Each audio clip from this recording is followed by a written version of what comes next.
howdy. Hey, hey, hey. Welcome to Tale of Two Dead Girls. This is episode 12. I'm Makaela. And I am Kayla. And we're here to spook you shitless. Welcome. Yes. So, before we start with our stories and stuff, I want to say that a movie that I did I don't think it was last year, or maybe it was last year, I don't remember. And when I say movie that I did, I mean like movie that I background in. Where she was in it. She was a star. Even if she was in the back, she was a star.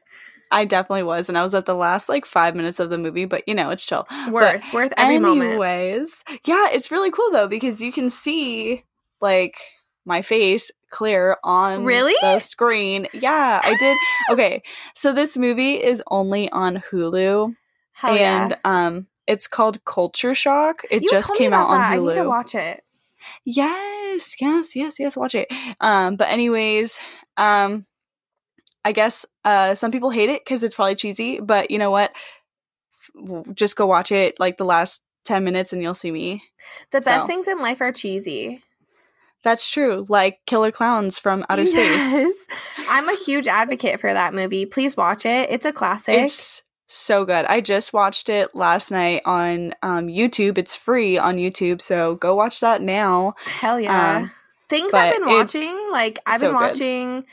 I don't know if you guys have watched this. This is not true crime or paranormal or anything, but Euphoria, 10 out of 10. We love Euphoria. It's so good. Yes. I haven't seen it yet. It's insanely good. Me and Brandon, my boyfriend, have been obsessed with it. We cannot get enough.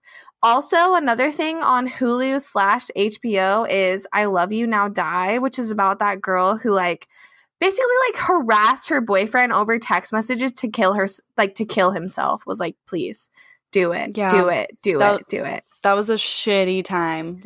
It's fucked up. I know you told me about it, but I haven't seen it yet, but it's on my list. It's really intense. I really like the way that they break down what happened and what happened in court too. So that's really interesting. Kind of the defense that they used and who they brought to the stand and all that stuff. Yeah. I don't know. I love the trial part of the case. So that's just me. But if that interests you, check it out. Also, another resource that I heard about, I don't know if you guys are interested in this, but I just signed up for it. It's I think it's a nonprofit out of Eugene, Oregon, and there's a program called Adopt an Inmate. You can sign up to be pen pals with an inmate who's in either jail or prison, who has no family, no friends, nobody to support them, and you can kind of just be their main source of contact, just kind of get to know them and all this different stuff. I just thought it was a really interesting opportunity, and if I was in jail or prison, I would want someone to support me, and we are all human, and it's a great opportunity for human connection. So if you guys are interested in that, please volunteer, please sign up, please get interested in Adopt an Inmate. It's a really awesome program, so I would definitely recommend that. Okay, so that sounds super interesting, but what kind of people are these? Are they murderers too? I don't know. You can adopt a murderer? Probably. I guess what they do is they give you they let you fill out a form basically saying this is my age, this is my name, this is what I'm interested in, this is my goals, this is what I want to do, this is my family background. And then they match you with somebody else who is looking for companionship that also has similar interests to you and stuff like that. So it's really safe, and they facilitate everything, and they really need volunteers, and they really need people who are willing to write to inmates. So wait, link me, or send me a link. I totally will.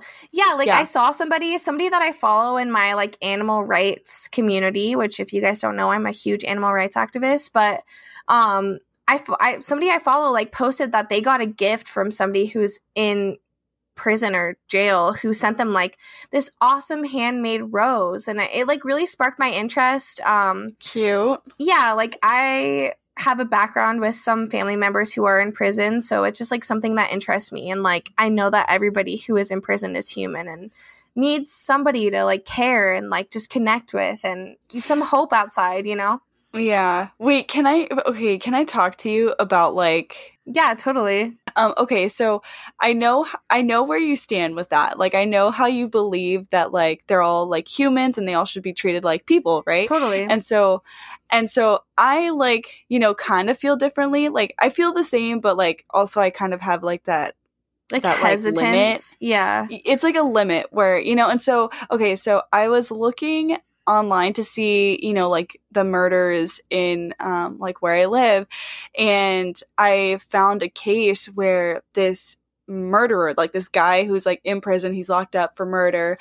There was another guy that was in prison and they were cellmates, and I don't know what happened or why the second guy was in prison. I don't think he murdered anyone though, but he was in prison for something.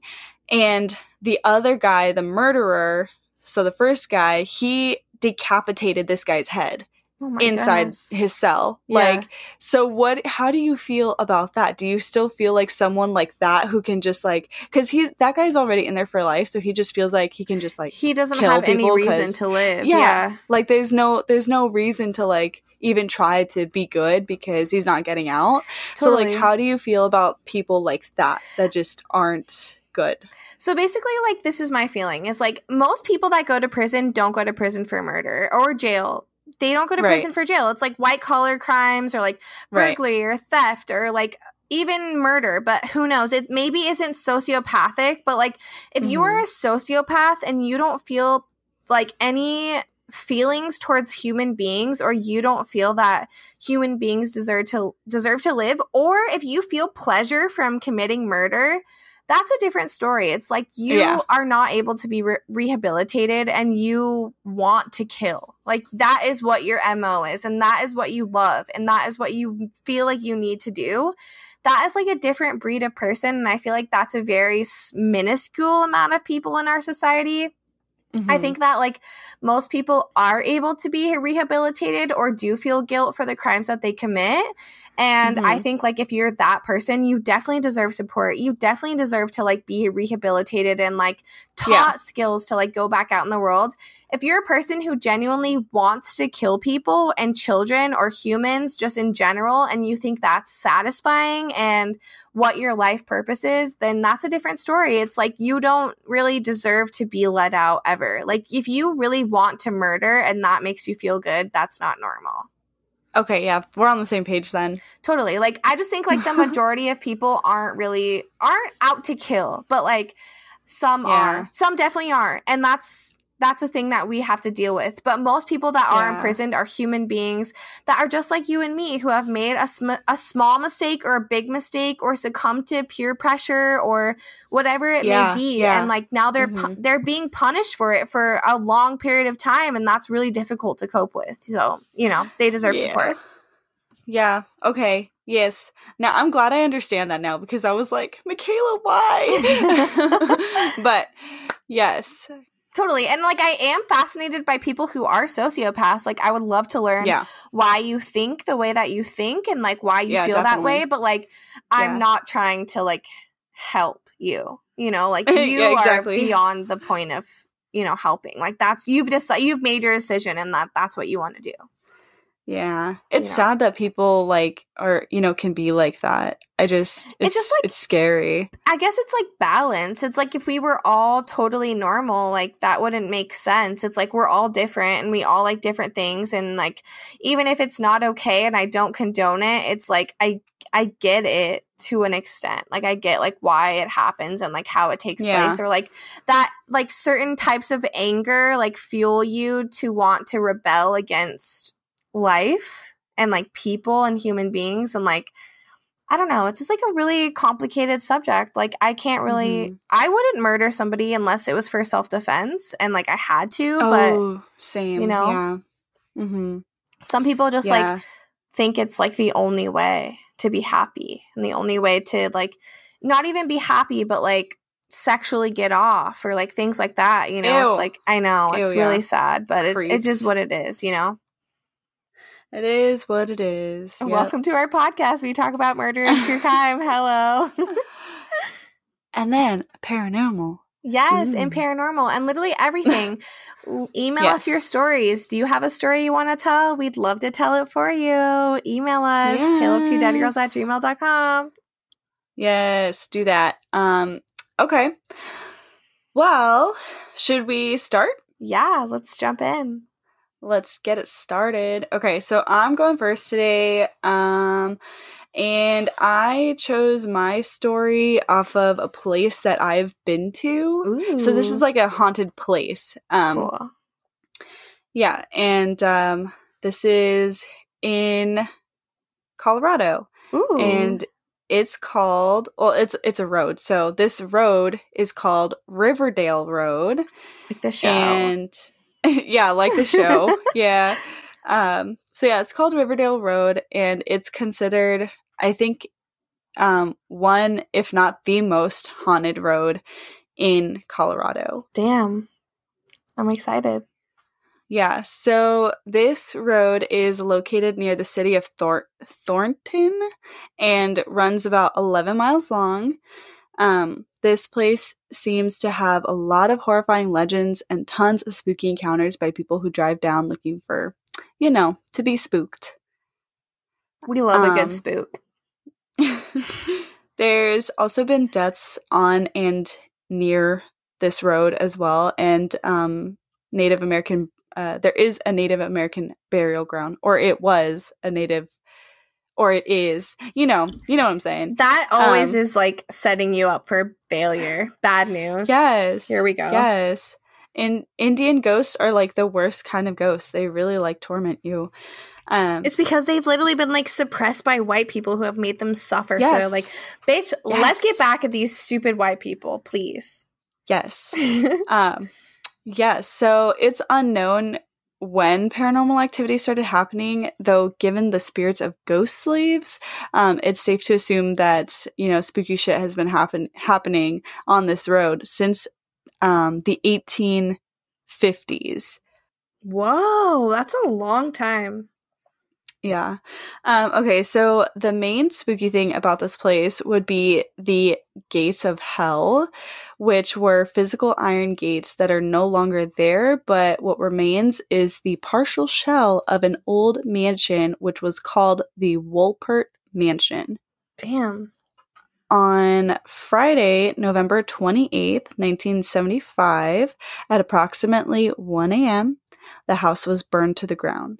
A madman supposedly burned his wife and children alive while they were asleep, and then he disappeared and was never found. Icky, icky, icky. I don't like that.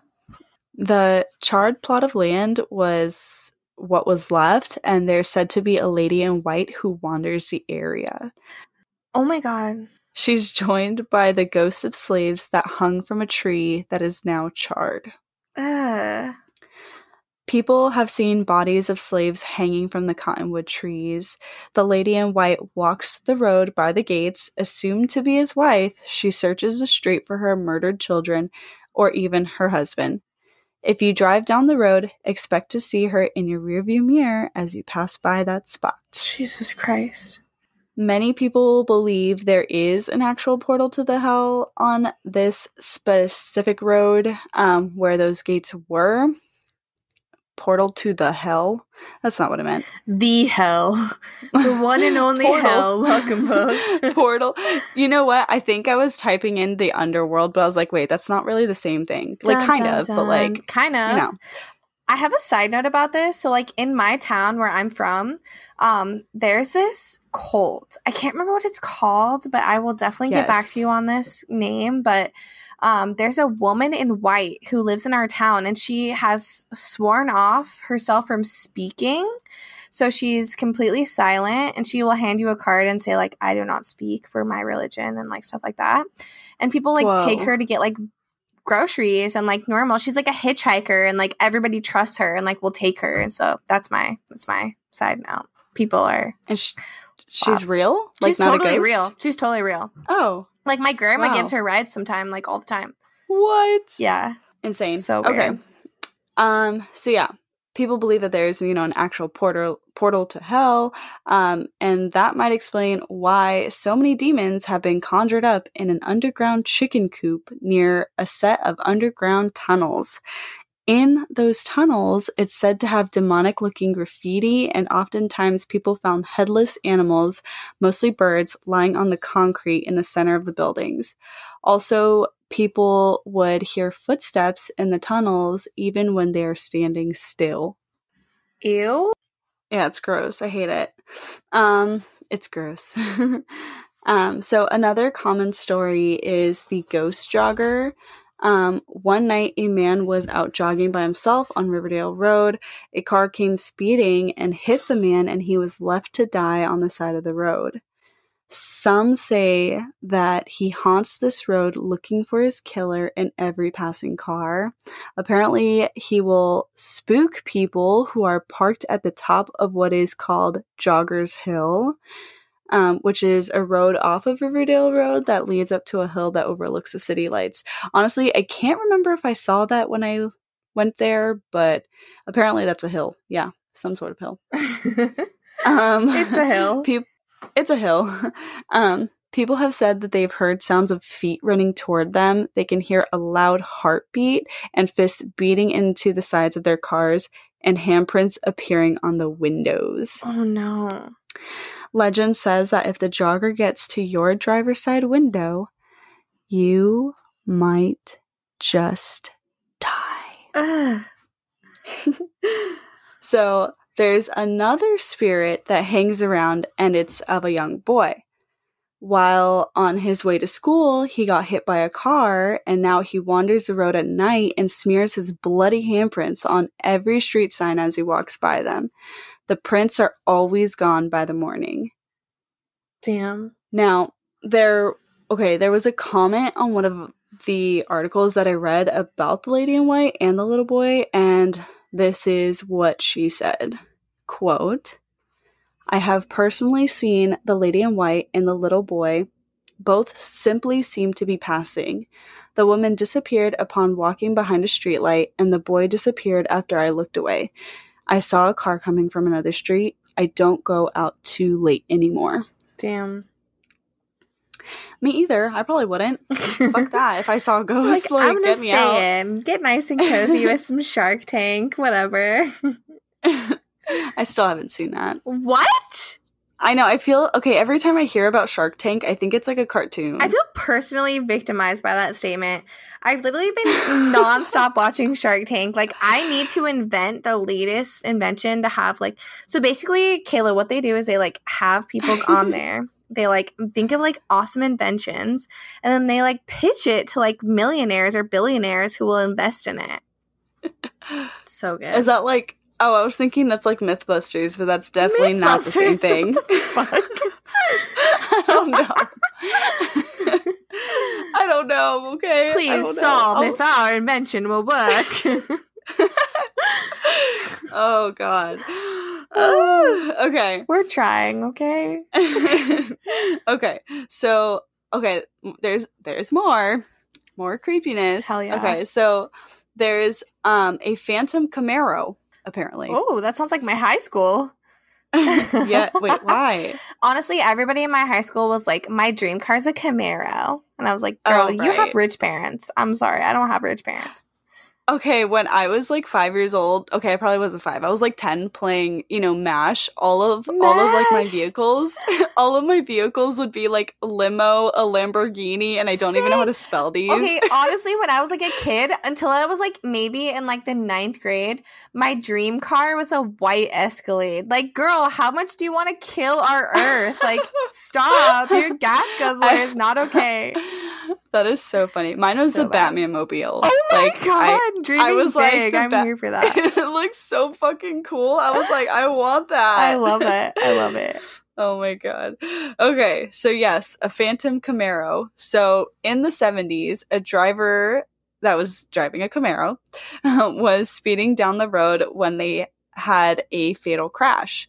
Now, if you drive down the street during the night, or even during the daytime apparently, A phantom Camaro with one working headlight might pull up behind you and challenge you to a dangerous race. Ooh. And apparently, people have actually experienced this and seen phantom headlights or whatever. Or whatever. One or the other.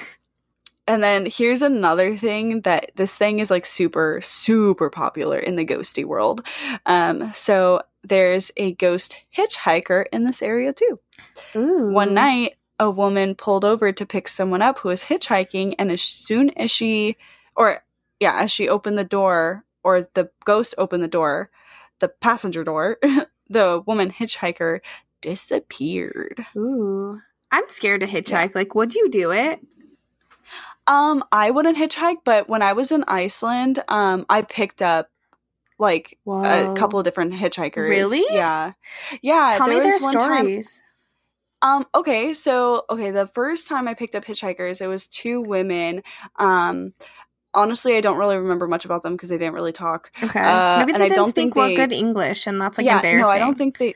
Yeah, I don't think they did. I think they were from like some other like country because they weren't from Iceland. That's for sure. Really, that's so interesting. Yeah, I mean, Iceland people don't. I don't think they hitchhike because they don't need to, but like it's just a bunch of travelers that don't come with like, because when you travel Iceland, you have to rent a car pretty much if you want to go like sightseeing because everything is so far. That's so weird. Yeah, and so the other time, okay, we had like a full car, okay? I had like a tiny compact car, and there was already 4 of us, and we saw this guy who was walking, okay, I don't know how the fuck he got there or how long he was walking, but we were driving towards like the eastern region, which I think it's only like a 9-hour drive, but it took us like 13 or 16 hours. That's I can't remember just because time.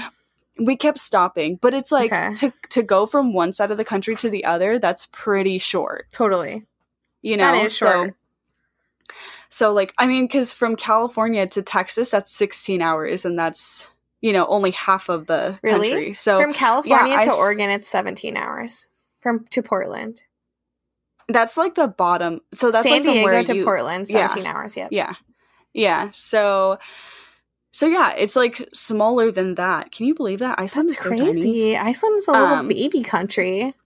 Yeah, it is. But yeah, so we picked up this guy. He had like so also he was like in the middle of like nowhere. There's nothing but like hills and like water and like there's like no houses. It's crazy. No fucking houses. There's no stores. Country. Like it's literally nothing. Like, wow. It's just sightseeing. And it was also very, very, very windy.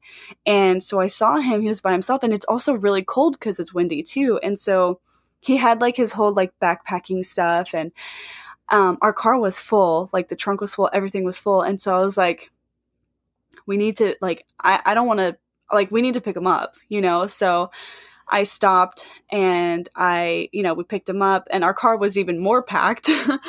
But you were brave. Apparently, yeah. Well, I mean, I feel like hitchhikers in Iceland are kind of safe. Like, if you look up like Iceland's crime rate, it's so low. Really? Like incredibly low. Like it's they don't even the police don't even carry guns.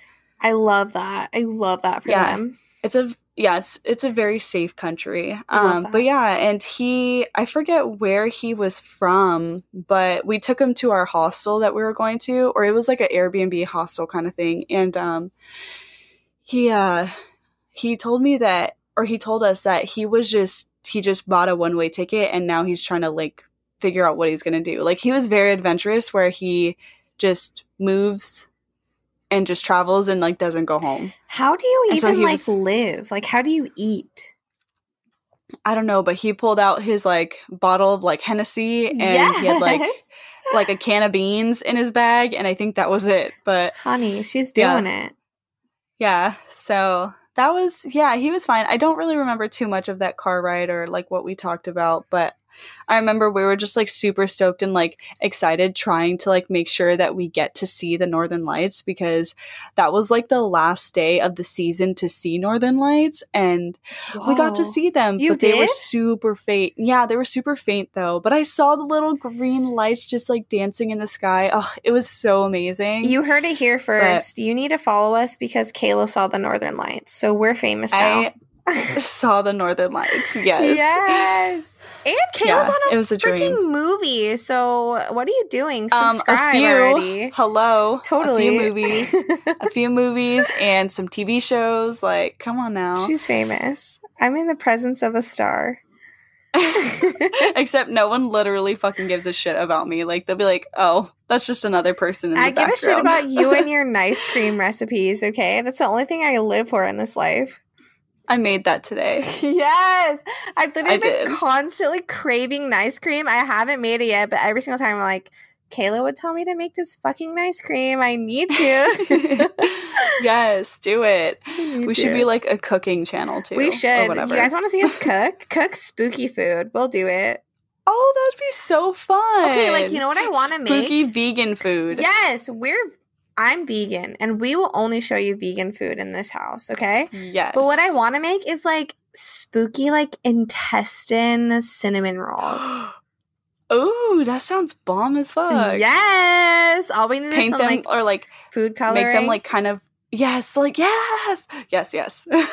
Keep an eye out. Here it comes. That'd be so freaking fun. What the heck? Let's do it. Would you guys buy our recipes? Would you guys, like, eat our food? We'll make a cookbook. Oh! We're branding. I love us right now. Two Dead Girls cooking edition. Yes. Or baking edition, whatever the fuck. Tale I don't of know. Two Dead Girls. Spooky recipes. Yeah, spooked shitless recipes. Spook shitless for your fam. Spooky recipes that'll make you not shit because you're shitless. I don't know.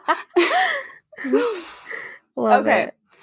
Anyways, back to the story. I'm going to go ahead and now just like mention two people that have died on or near this road. Rest in peace. Here are some murder cases for you guys. So, on December 23rd of 1987, 2 days before her last day of work at the Circle K store at 2001 Coronado Parkway, Heidi Rose Ursula McGuire disappeared. I know. I think Heidi Rose was like together too. It was like one word. That's like reminds me of like the scary Lizzie McGuire. Oh my god! Because Ursula, it's just like it's spooky, and it's Lizzie. It is. Yeah, it is. So she was last seen giving a frequent customer named Donald Venell a ride home in her 1978 Chevrolet Monza.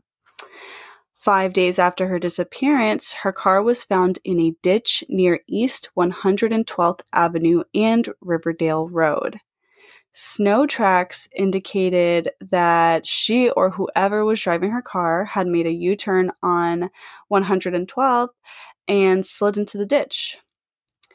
Investigators said that if she was having car trouble, she would have walked to a house that was only 50 yards away, but no one had knocked on that door or that house's door that night. Heidi normally would have locked all the car doors, but the driver's side door was left unlocked. When her brother Oliver saw the car, he said that it looked spotless, which was unusual. The front seat was moved forward, and she was 5'8", so that's not really a normal position for the seat. Usually if you're 5'8", it's kind of like further back because your legs are longer, you know? That makes sense. So, yeah, I mean, I'm 5'4", and I don't sit too close to it. I actually like to be kind of back, but I'm not too far back. I'm 5'3", and like when I got in like a rollover car accident like 5 years ago, and when that happened, they told me that if I was 1 inch taller, I would have been like my neck would have been broken because I was so close to the steering wheel. Yeah. Oh my god, that's scary. Totally. But I lived. She survived. Yeah, good job. But yeah, so on February 14th, 1988, so like 10 years later, Heidi's Valentine's Day! Yes, Valentine's Day. Heidi's body was found in a field at 89th Avenue and Riverdale Road, only about 2 miles from where she lived. An autopsy revealed someone had struck her in the head with a blunt object. This case is still open. The murderer has still not been found, and Heidi was only 18 years old. No, Heidi. So Donald, which was that guy that she took home, he told the Adams County Sheriff's deputies that she did drive him home or drive him to his house. He claimed that she came inside, and then, you know, hung out with him for a little bit, and then he gave her a soda, and then she like left. And then after that, he didn't know what happened to her. And then he died. He ended up dying like several years later and was never arrested, nor was anyone else. I don't trust him. So nobody was, you know, like found guilty for that. And it's weird because she was found 10 years later. So was her body always there? Because if her body was always there, then they would have found her bones. Totally. So she was probably alive for like 10 years being tortured or something, and then someone just like dumps her body there. Yeah, I don't know. That makes sense. Honestly, like Brandon and I have been watching like all these videos on Vice about like body. Okay, so here's the thing about me. I want to donate my body to science and like probably to a body farm. And like we've been watching a bunch of videos about like body farms and like how bodies like decompose over time. So I wonder like what that would look like for her.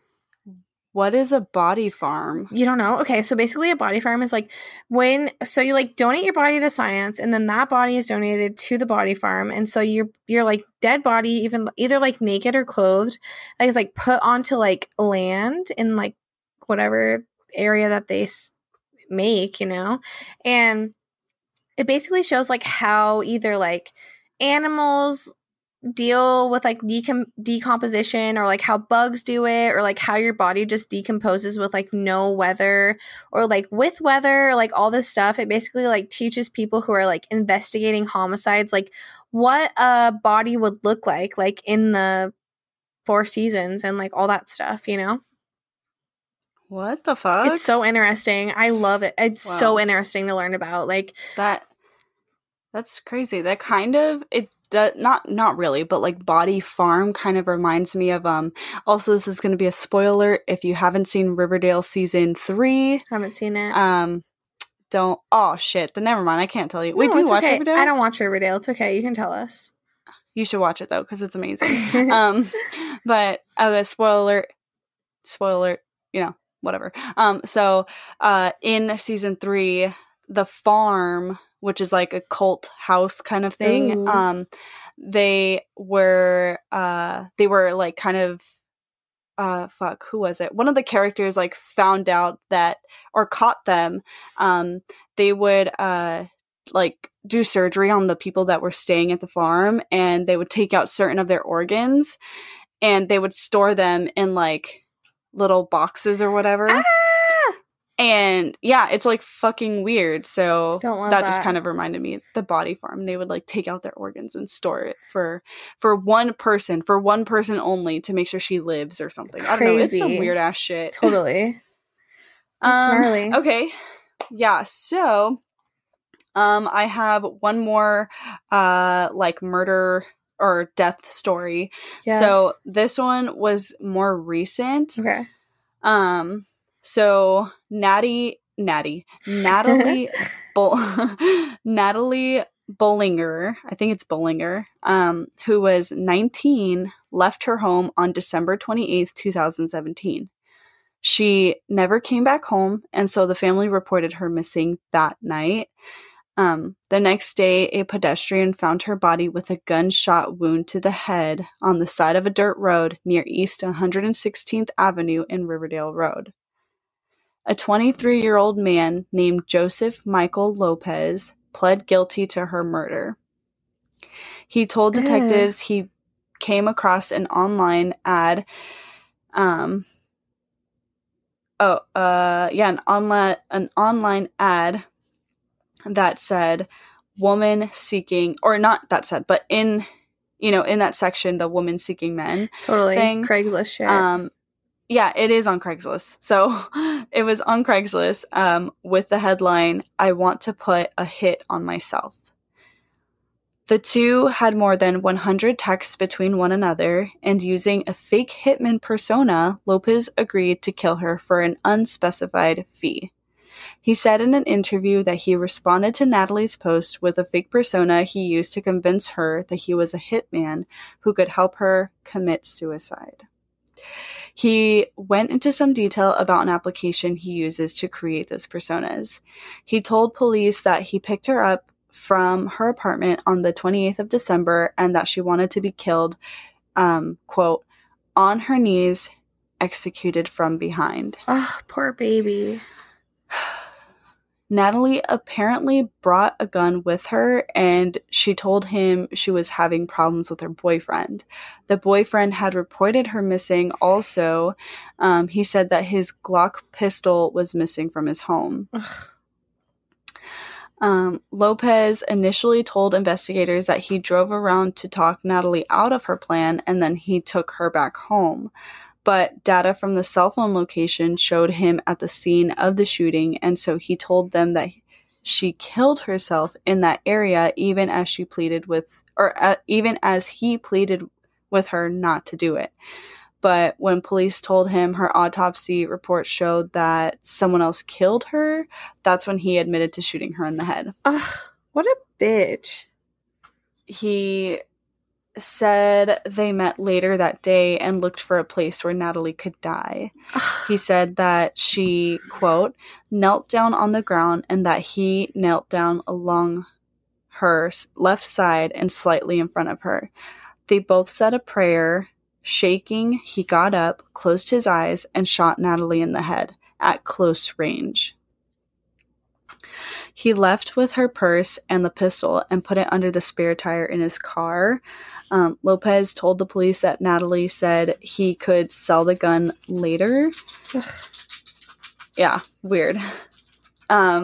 During his interview with the police, Lopez mentioned that he kept a journal in high school where he wrote stories about kidnapping people, torturing, and executing them. What a fucking psychopath. I know! Like, what the fuck? Who thinks about that shit in high school? You aren't allowed to write that. Like, no. You're arrested immediately. I'm the police. Natalie's autopsy report said that she had a lethal amount of heroin in her blood, and she seemed to have a history of heroin and meth use. Yeah. Joseph Lopez was taken into custody at his Domino's Pizza delivery job on February 8th. Had to mention that. You guys don't even know how much my boyfriend orders Domino's. Like, he's friends with every Domino's pizza guy, so... Are you serious? I don't eat Domino's because I still get, like, freaked out about that one, like, thing that happened years ago. What with Domino's. is it? Well, tell me the thing.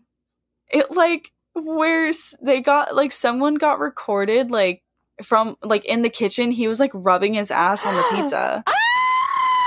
Yeah, and I think that was, like, 2010 or something. And, like, ever since then, I'm like, I will never eat Domino's. I'm anti-Domino's because they have, like, no vegan cheese. So I'm like, bye. We don't play those games around here. Honey. Yeah. Well, good, because they rub their asses on it. So, Brandon, you've been eating butt cheese. Ew. He's gonna die. He's gonna die real young. Hey, wait, don't say that. You might be speaking that shit into existence. Right. Go knock on wood. I unmanifest that. Unmanifestation. He will live forever. Okay. So he was taken into custody, whatever. He pleaded guilty to second-degree murder in that case, avoiding a life sentence in prison. Of course. He ended up being charged with first-degree murder. Yes! And was sentenced... Okay, this is, like, the thing that kind of pisses me off. He was sentenced to 48 years in prison with the possibility of parole. God, boy, you ain't allowed out. I say so. Yeah, no, for real. Like, it's stupid. But Natalie's father told a news team on December 1st, which I think was Denver 7 or Denver 9 or whatever it's called, that he did not want the DA's office to offer Lopez a plea deal. He said, quote, "There's no justice in this, and for Adams County to have enough evidence to convict him and then make him an offer is a spit in my family's face." I agree. Yeah, it's fucked up. Like, plea deals are crazy. Yeah, it's and I think for like he like murdering someone, like nah, I think like, especially like that. Yeah, totally. Like if you're like selling out like the biggest drug dealer like in the game with your plea deal, like you do you. But like if you're getting off with murder, like no, we don't do that. We don't do that. Don't love that. Okay, so now I'm almost done. I am going to be sharing my personal stories with Riverdale Road.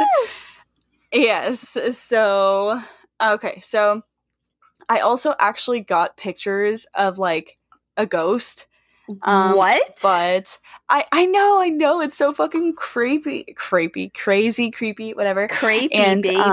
Nutella and strawberry. I'm allergic to Nutella. No Nutella for me. Nutella's gross. I don't like it. Willow is licking my face. I think he wants to be on Willow. the podcast. I can hear his chomps. Yes. Okay, so anyways, I got pictures, but I keep losing them. Like, I'll find them, and then I lose them, and then I'm like, fuck, I need to save these somewhere because I keep forgetting where they go. So I lost them again, but I'll have to try to find them. You were gonna find them. We're manifesting it. Yes. So anyway, in 2015, I was visiting my friend Ellie, who lives in Colorado. I think we went twice, but I can't really remember. I'm going to say both anyways, just because I think there was both times there. I don't know. But so one night, her and I got picked up from her friend. I don't want to say his name because I don't think she's friends with him. And like, he was kind of weird. So we're just going to go with, we're going to say T. So T. It was around midnight when he picked us up, and we drove down that road to go get spooked. And the whole time we were driving, T was driving. He kept saying how he didn't have a good feeling and how badly he wanted to just turn back home and get out of there. Oh no. But Ellie and I were like, no way. Like, we were scared. We were in the back seat together. Like, she left him in the front seat by himself, but like we were sitting back there together, like kind of like scared and like holding on to each other.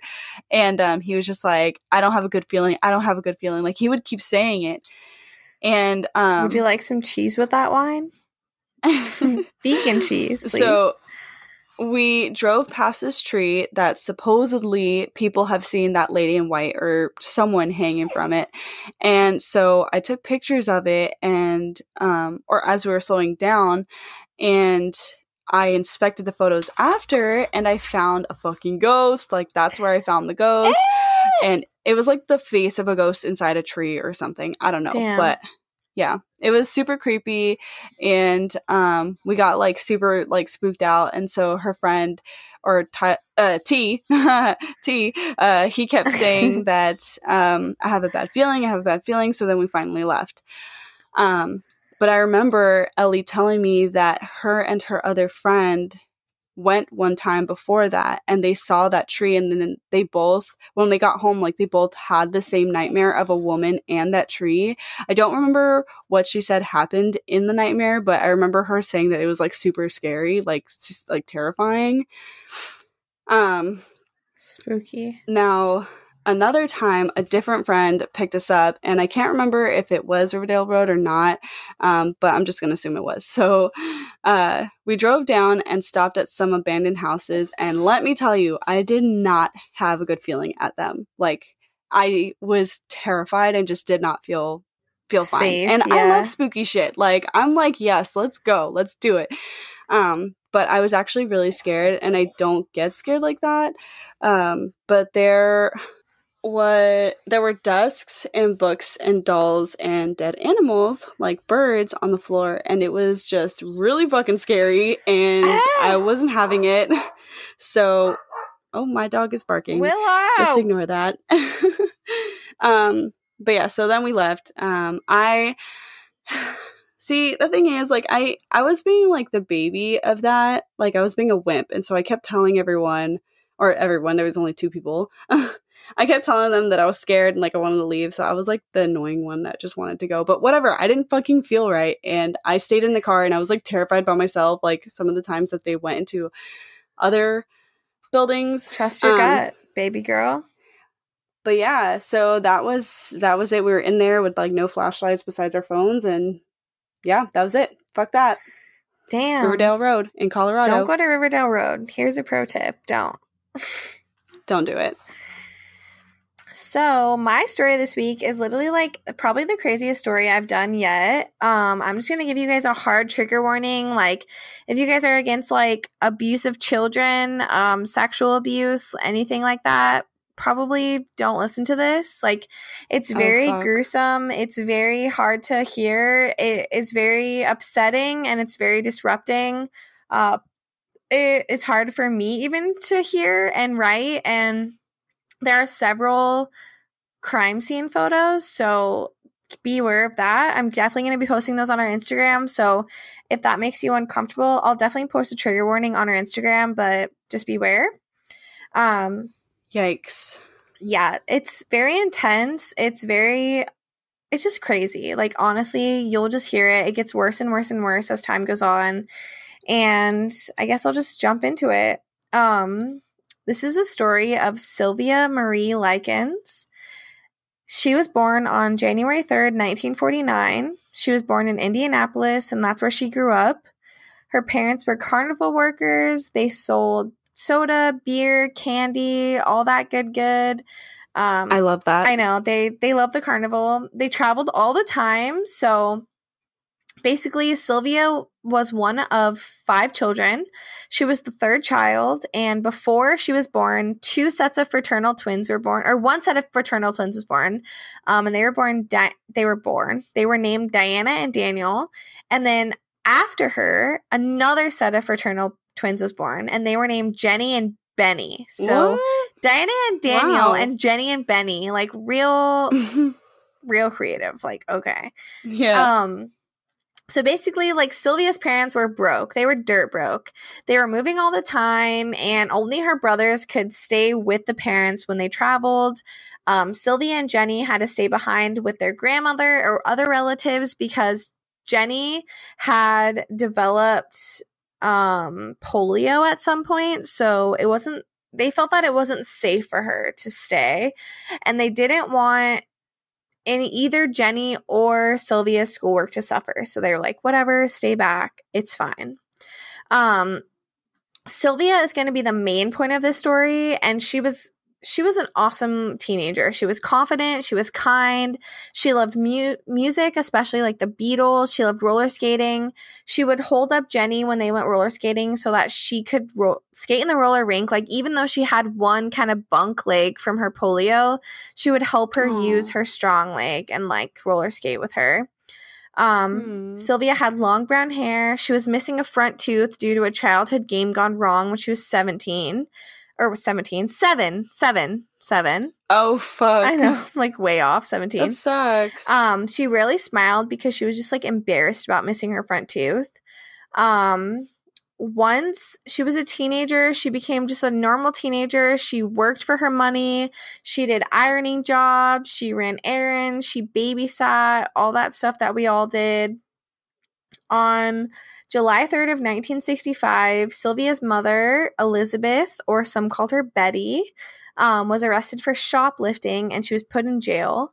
They had already been scraping by with pretty much no money, and her father decided to send his daughters to live with a woman named Gertrude.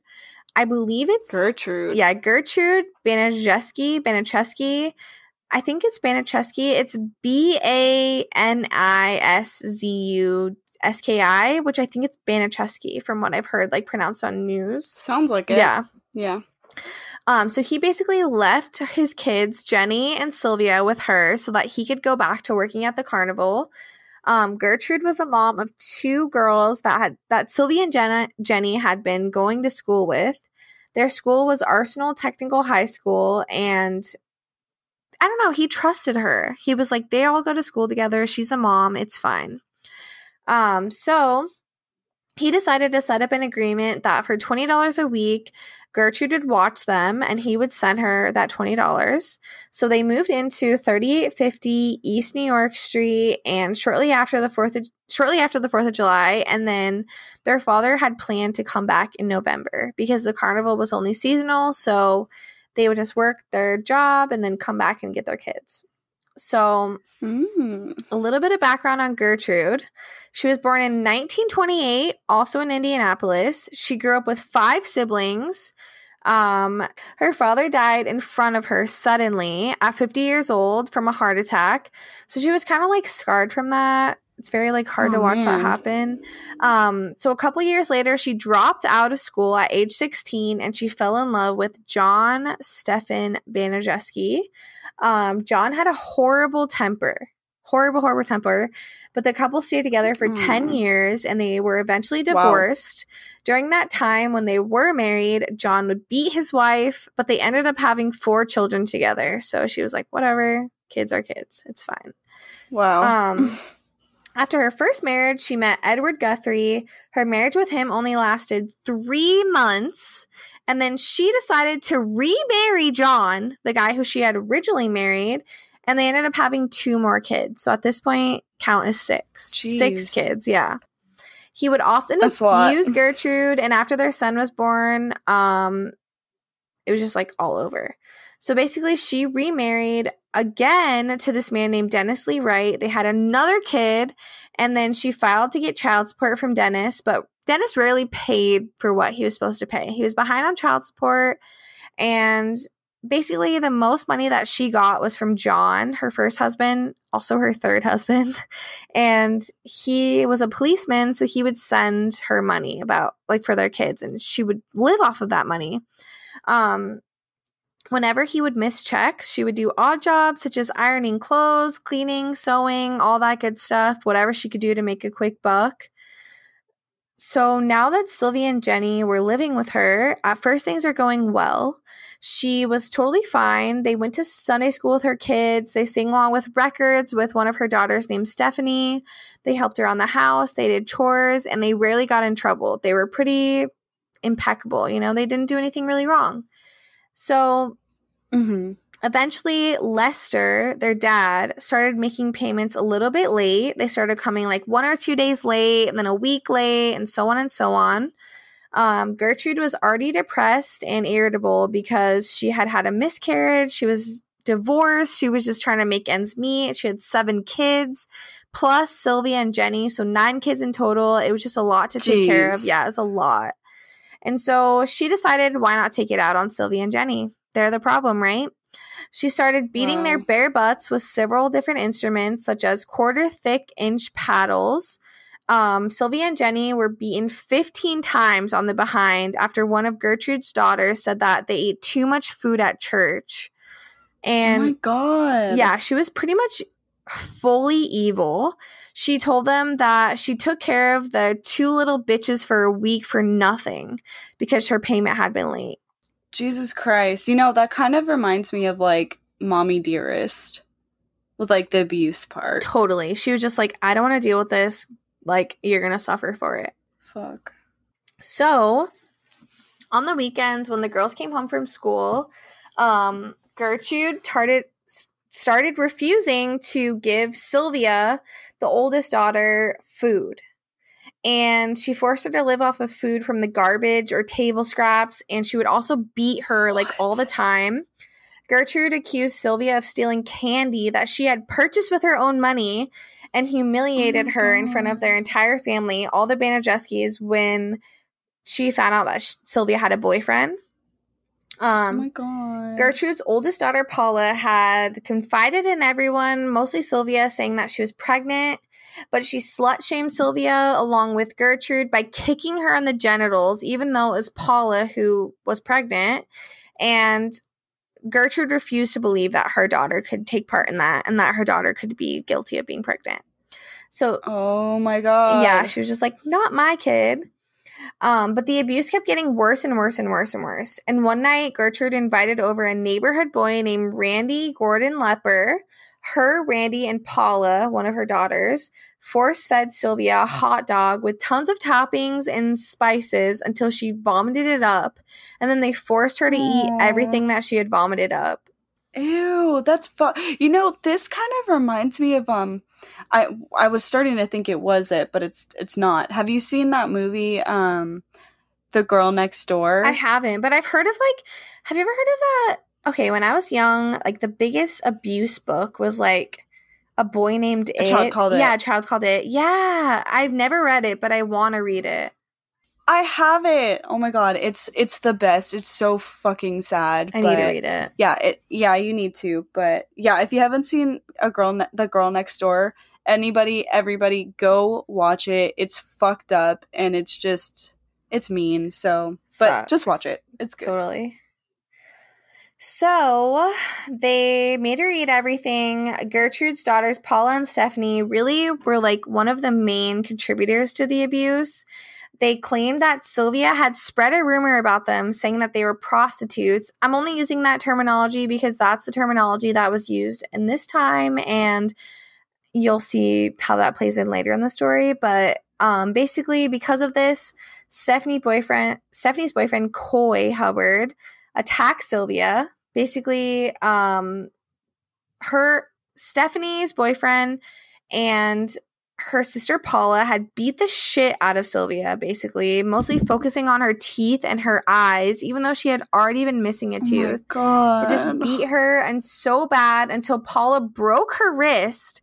And then once Paula got a cast, she came and beat Sylvia with her cast. Oh my god. And if you think that's bad, that treatment is bad, this is literally just the beginning. It's going to get so much worse. Oh god, it gets worse. It gets so much worse. Oh fuck. So Jenny, her sister, was too afraid to speak up because she was scared that she would be targeted. And she was already disabled, so it was like, I don't want to be the one who's facing this, you know? And Sylvia kept telling her, like, it's okay, it's fine. Gertrude eventually escalated and forced Jenny to hurt her own sister. And if she didn't hurt Sylvia, Gertrude would hurt her. So it was like, you do it or you're going to be the victim. Eventually, hurting Sylvia became the neighborhood's favorite pastime. Coy Hubbard, his friends, and the Banaszewski siblings would verbally and physically torment Sylvia while Gertrude would tell them to do it. She would cheer them on. They would use her as a dummy to practice judo sessions. They would cut her skin, kick and injure her in the genitals, and they even burnt her over 100 times with a lit cigarette. Wait, this literally sounds like The Girl Next Door. Really? Wait. This woman, were they only boys? No. They were girls and boys. Oh, right. Yeah. Yeah, I don't think that's how it was for... Oh, God. There is a movie about this, though, and you can watch it for free on YouTube. It's called An American Crime. The person who plays Sylvia is Ellen Page, so you can totally watch it. It does have, like, funky subtitles, but you can definitely watch it, and it's very intense. My poor Ellen Page, she's getting beat on? Yeah. God. I know. Ugh. Terrible. I'm gonna watch it. But basically, to entertain everybody that, like, all the company that they had over from the neighborhood, like any kids or anything, Gertrude forced Sylvia to get completely naked and then shove a Coca-Cola glass bottle inside of her vagina so that she could prove what type of girl she really was to the neighborhood, because Gertrude had this, like, mentality that Sylvia was so promiscuous and, like, slept around and all this stuff. It was, like, pure evil. You cannot make this up. She refused to buy Sylvia gym clothes for her class, so Sylvia decided to steal a pair of her own. When Gertrude found out, Sylvia was forbidden to ever go back to school, and she was whipped with a 3-inch wide police belt. Gertrude wasn't really mad about the conversation about that, really, but she switched the conversation immediately to how disgusting premarital sex was. And to punish Sylvia, she repeatedly kicked her in the vagina over and over and over, and then whipped her and burned her fingertips with matches. Jesus Christ, this is brutal. It's bad. It's not even reached the worst part. It's literally going to get worse and worse, so just brace yourself. Jenny wasn't totally free of the abuse, Sylvia's sister, and she also got caught stealing a tennis shoe from school for her strong foot because her other foot was like damaged from polio. And Gertrude decided to beat her with the same police belt to like teach her a lesson. Basically, Jenny and Sylvia were both way too scared to talk about what was happening to them. They were scared that it would make things worse for them. And anytime Jenny tried to bring it up to like neighborhood kids or anything, they would beat her and bully her until she shut up.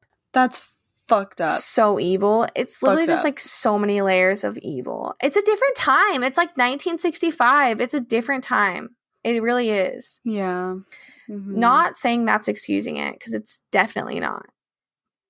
But also, okay, just to speak on like how it was a different time, I was thinking about this like yesterday, how back then it was okay apparently for like 12-year-olds to date like 19-year-olds. Totally. Like you could marry like a middle-aged, not even middle-aged, but like middle 20-aged man. Like you can date like a 25-year-old man and be like, yeah, while you're a teenager. When you're like 13 years old, you're like, this is marriage. We're having a baby. And it's fine. Like, yeah, and that was like normal. Yeah. It definitely was a different time. Totally was.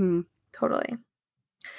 So at first, when the girls went to Gertrude's, they had their parents visit like from time to time, but eventually the visits stopped in late August, and at that point, they didn't suspect that anything was going on. They thought everything was normal. The second that the Likens had left the home, Gertrude turned to Sylvia and said, "What are you going to do now, Sylvia? They're gone now." I was like, good luck. So Diana Shoemaker, Sylvia and Jenny's oldest sister, lived in the same area, and they eventually ran into her. Like a few times they did. They confessed everything to her, but she basically thought they were being like very dramatic. Like they thought they were making it up and it wasn't a big deal. It was like whatever. I hate that. I know. It's like, why would they make that up? Where do you get that? Like, where do you just pull that out of a hat? I don't get that, but okay. So one time, Sylvia met with Diane, and she had one of the Banajeski sisters with her named Marie, and Diane gave her a sandwich to eat. Diane was like, "I can tell you're hungry. Like, take the sandwich. Please eat this." So Marie immediately went home to Gertrude and told her how gluttonous Sylvia had been and that it was so wrong that she had taken the sandwich. So Gertrude decided to like teach Sylvia a lesson. She put her in a scalding hot bathtub to cleanse her of her sins. And then she beat her and she strangled her. And then every time that Sylvia would pass out in the bathtub, Gertrude would pull her by the hair, slam her against the bathtub until she woke up, and just continue doing it. Oh my God. Oh my God. So evil. Oh my God. So my question throughout all this abuse is like, it's loud. Why aren't people hearing what's going on? Like, this girl is screaming, crying for help. All this had pretty much gone unnoticed until Michael Monroe, one of the neighbors, called the high school to report that there was a girl living in the home with slashes and sores on her face. Of course, Gertrude turned the entire situation onto Sylvia and said that she had been a bad influence on both her sister and all of Gertrude's children, and that she had refused to keep up on her own hygiene, so that's why she had sores everywhere, and that she had been missing for 1 week. So Sylvia had no control over what happened to her. She's like, or Gertrude had no control. She's like, come on. Gertrude constantly turned everything onto Sylvia. She would convince her children that Sylvia had been talking down to her or like being mean to her so that her kids would attack Sylvia. They all had fun hurting her. They would take turns doing it. Gertrude even made it into a game, saying that whoever hurt her could watch their favorite TV show. It was literally evil. That's so fucked up. So fucked up. Eventually, Gertrude even started charging people in the neighborhood, kids in the neighborhood, 5 cents a piece to come see Sylvia's body. Not just only see it, but also burn her with hot water, burn her with cigarettes, beat her, humiliate her, mutilate her, literally anything they wanted to do. And Sylvia never got a normal bath or a shower, but she was forced to always bathe in scalding water until it burned her. They would put a cloth gag in her mouth, and then they would rub salt in her wounds. Fuck. So Ouch. bad. Gertrude's 12-year-old son, John Jr., got their 1-year-old brother's dirty diaper and then shoved the urine and feces into Sylvia's mouth, forcing her to eat it, and then left her with 1/2 a glass of water for the rest of the day. And it was like, this is fine. You're okay. So basically, because Sylvia was so abused, she was literally like malnourished. She had no way to use the bathroom. She was denied access to use the bathroom. They basically told her, like, suck it up. She became incontinent. She wasn't able to hold her own excrement or, whatever. And wait, hold on. Oh, okay, sorry. While you were talking right now, I looked it up. This is The Girl Next Door. Really? Is it? Okay. Both of them. I looked it up. I put An American Crime versus The Girl Next Door, and I just found out that they're both about Sylvia Likens. Okay, that makes sense. So that's why I was like, that's why this sounds so familiar. But I don't think An American Crime tells you or shows, or I mean, what you're talking about is far more than what you actually see in A Girl Next Door. Totally.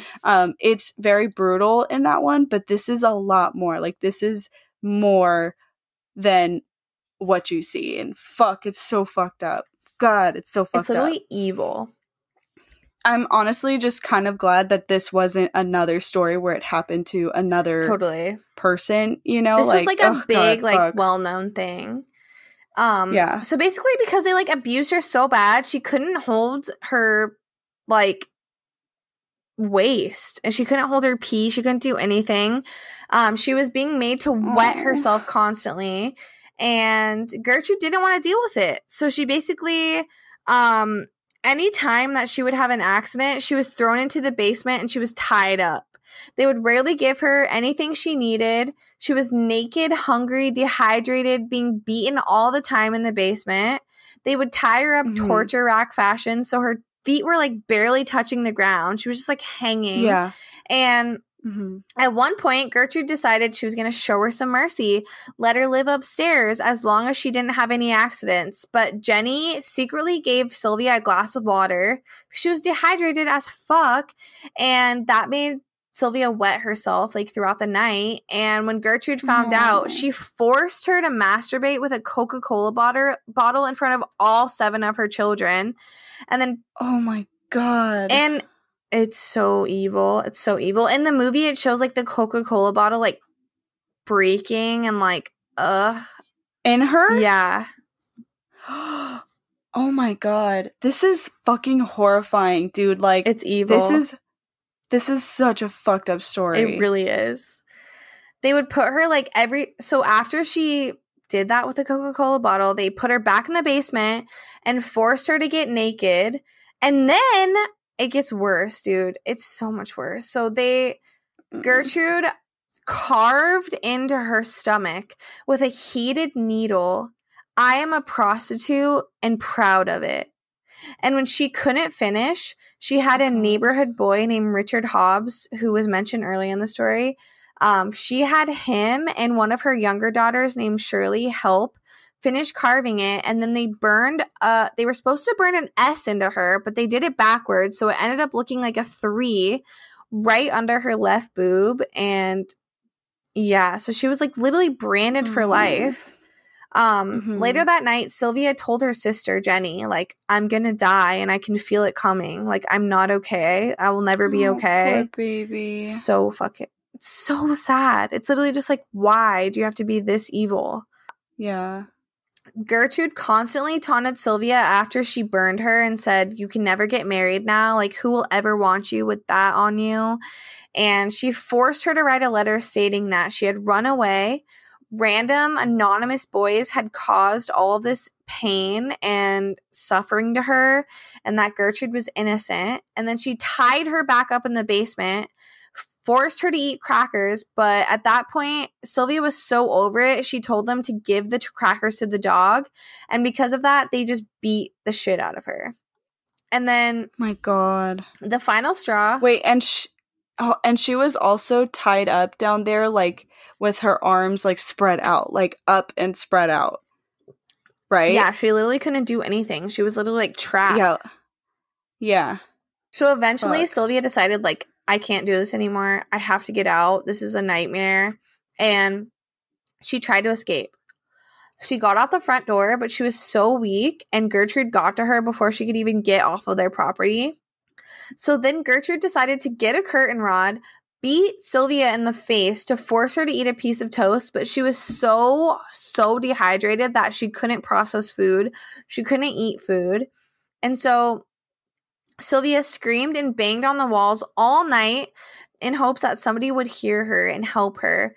And the neighbor did hear her until 3 a.m. But then then the like banging stopped, and the neighbor decided, like, well, it's over. Like, she's fine. And they didn't call the police. Oh my God, what an idiot. So evil. So the next morning, Gertrude moved Sylvia into the kitchen and propped her up against the wall. She couldn't speak in any way that made sense, and she couldn't coordinate her limbs. She was given a glass of milk and then shoved onto the floor because she couldn't figure out how to drink the milk. Like, she was literally, like, disoriented. She was, like, beaten. She was just, like, unable to do anything.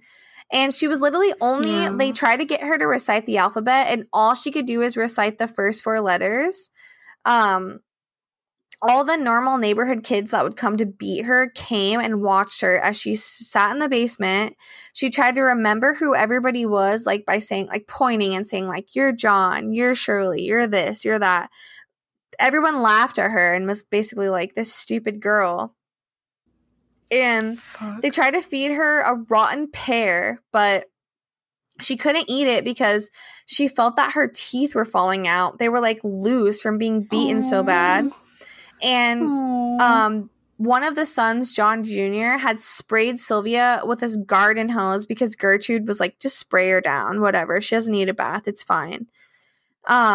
She tried to get away again. She was like, I need to get out. She tried to escape again, but she collapsed before she even made it to the stairs this time. She didn't even make it out of the house. Fuck. Gertrude caught her trying to escape, and for the escape attempt, Gertrude stomped on her head.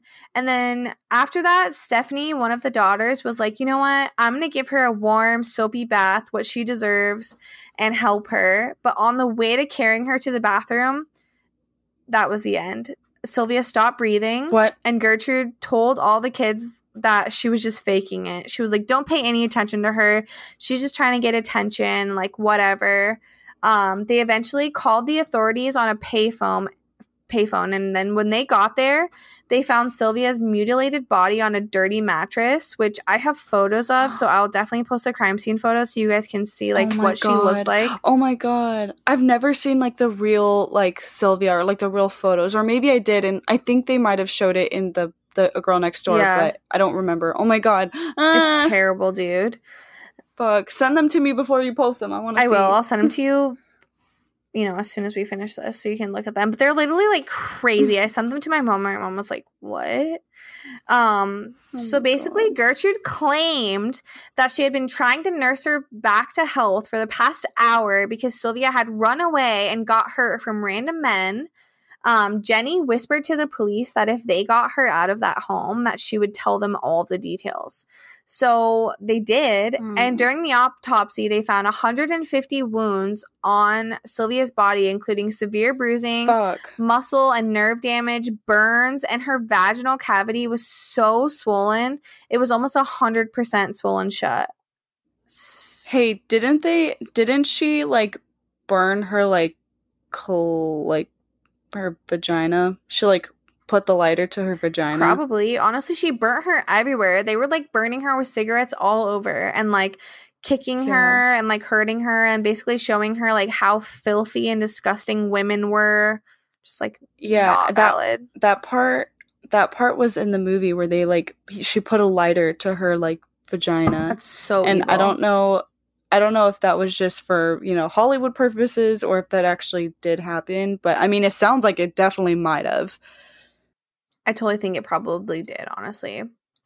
So because of all of this, and they also found that most of her skin on her body was peeled back and that all of her nails were bent backwards. So she had literally been through the very most. Ouch. Oh, that poor thing. She was 16 years old. My God. 16 years old. That's the true, like, definition of, like, torture. Totally. It's so literal fucked up. Evil person. So basically, now that we've heard how this took place and how fucked up it is, Gertrude and her 3 oldest children, as well as Richard Hobbs and Coy Hubbard, who all were involved in the abuse, were charged with premeditated malice or first-degree murder. So some of them were charged with first-degree murder. Yes. Unfortunately, Gertrude only served 14 years in prison, and that's such bullshit. So fucking stupid. She became a model prisoner, got a job in the sewing shop in prison. Her nickname was Mom, and she took care of all the younger inmates. She applied for parole, and despite Jenny and other members of the Likens family protesting, getting over 40,000 signatures from the citizens of Indiana to keep her incarcerated, she was released in 1985. So only 14 years later.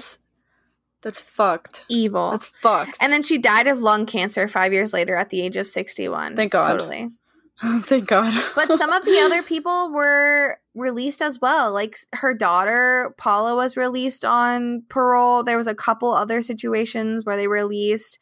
You can read a lot more about the trial and the retrial, the conviction, the paroles, the aftermath, all that good stuff. I got most of my information on Wikipedia, but there's information everywhere. It was just like the most like organized and had everything in there. But you can read way more about what happened to her and what happened during the trial on Wikipedia and on the internet if you guys are interested. But literally I'm interested. Totally. It was literally like one of the most horrific murders I had ever heard of. It was like so unfair. Like people believe that basically Gertrude was jealous of her. She was jealous that she was like thin, pretty, men liked her, and Gertrude was just like bitter because she had whatever 3 or 4 divorces. So she was just like jealous. And same with Paula, who was one of the oldest daughters.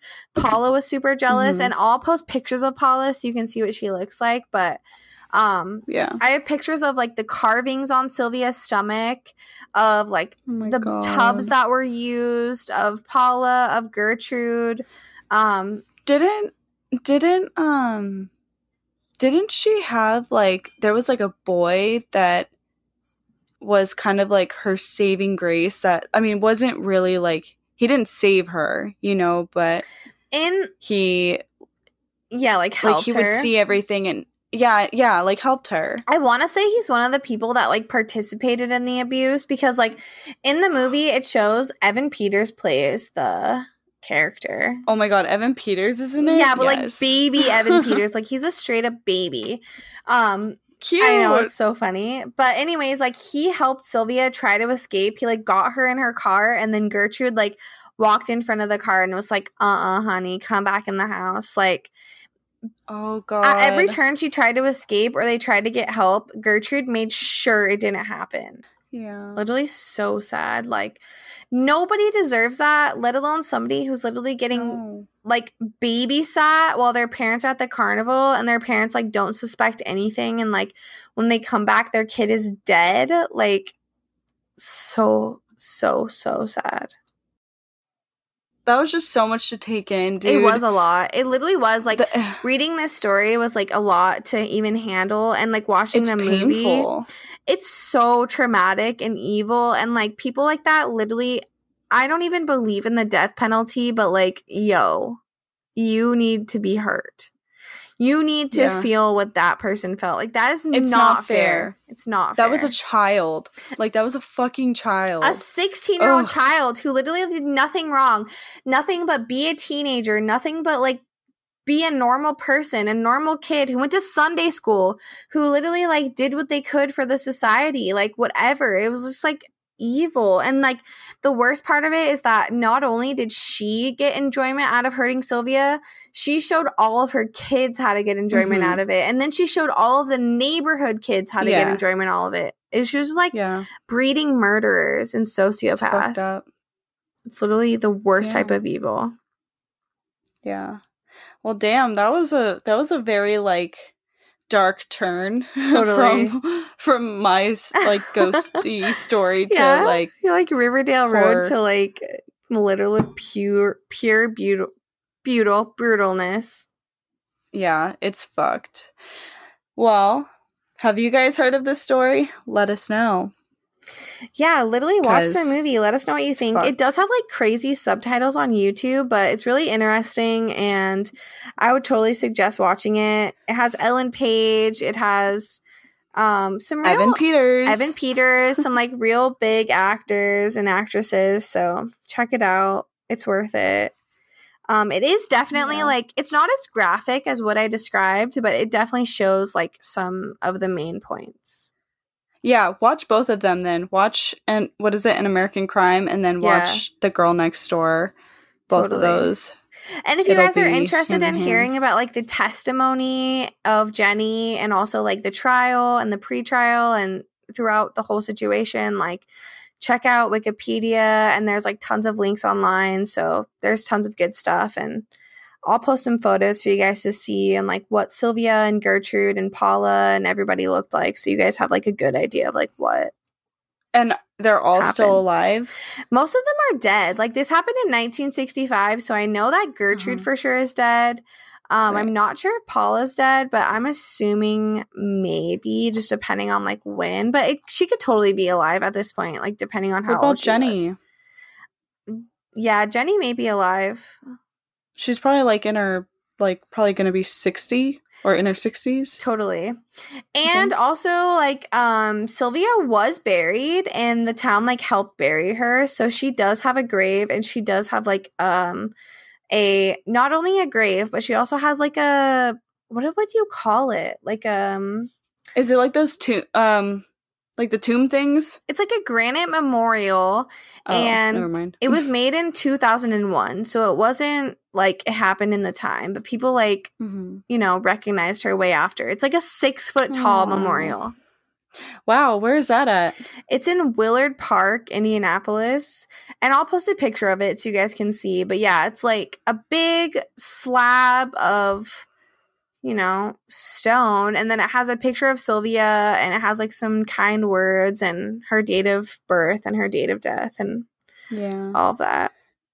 Damn, that was a harsh story. Totally. I have worse ones than that, so if you guys like that, like let me know. But I know that's like, it's a super lot to take in. Like it's really like traumatizing and hard, and like I apologize if anyone who's listening was like triggered and upset. Like I totally understand not being able to take that kind of information in and like not being able to handle that. But it's gruesome. Totally. But like this happens, and this happens every day behind our back. We need to be aware. Totally. Know the signs. Don't be afraid to fucking report someone. Yeah, if you hear a kid screaming, if you hear something, call the authorities. Even if you are not comfortable calling the police, find someone to call. Call Child and Family Protective Services. And it's understandable how everyone is like, fuck the cops, I hate the cops. But like in those instances, like you fucking have to. Poor Sylvia, rest in peace. Fuck Gertrude. She's a piece of shit, but poor Sylvia. I can't even imagine the life that she had to live. Yeah, it's awful. Damn. Well, I guess that is, that's all for this very long episode that we've had today. Yeah. Tonight. So, listen for our next episode. We're going to be telling your stories on our Morbid Mini. And then if you guys have like any themes or any stories that you want to hear, feel welcome to reach out to us. Let us know. We're always open. Do it. Yeah. This is peer pressure, okay? Give in. It's time. Tell us your stories. Spook us shitless, all right? We're ready. Yes. All right. Well, I guess we'll hang out with you guys next time. We love you. And we'll meet you 6 feet under.